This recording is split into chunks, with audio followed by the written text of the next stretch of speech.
بسم اللہ الرحمن الرحیم۔ السلام علیکم دوستو، میں ہوں حسان اور آپ دیکھ رہے ہیں میر حسان آفیشیل۔ آج میں آپ کو بہترین رزق کے لیے ایک بہت ہی مجرب دعا بتاؤں گا۔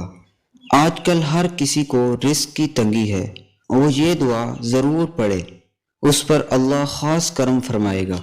حضرت ابو ہریرہ رضی اللہ تعالی عنہ سے مروی ہے کہ حضرت محمد صلی اللہ علیہ وسلم نے فرمایا، جو شخص صبح میں یہ دعا پڑھ لے تو اس دن بہترین رزق سے نوازا جائے گا اور برائیوں سے محفوظ رہے گا، اور جو شام کو پڑھ لے تو اس رات بہترین رزق سے نوازا جائے گا اور برائیوں سے محفوظ رہے گا۔